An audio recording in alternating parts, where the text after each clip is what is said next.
Magbubuwel pala ako ng sabaw. Ito yung ating gagamitin, chicken feet. Ayan. Ito yung ating nabuwel na tubig. Tapos may corn. Tapos papaya. Wala lang siyang peanut. Tapos ito yung gagamitin natin na nuts. Ayan. I-boil natin ng half hour, tapos ilalagay natin ito dito sa kanyang lalagyan para doon na siya mag-boil sa kanyang katawan. Charot. Ayan.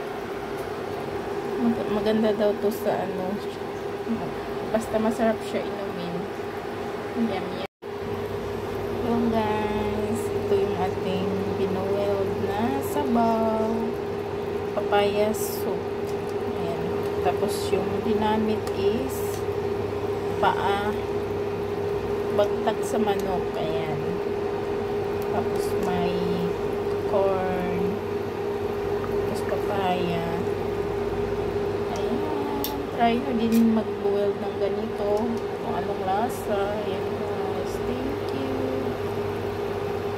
Pala yung lagayan natin. Ayan, ilalagay ko dito mamaya para kung sana siyang magbubuel dun sa kanyang lagayan. Ayan, sarap. So yan guys, ito na yan, nilagay ko na siya sa kanyang lagayan, tapos takpan ko na, tapos dyan na siya magtuloy-tuloy magbuel ng sarili niya kahit walang apoy. Ayan, takpan na natin.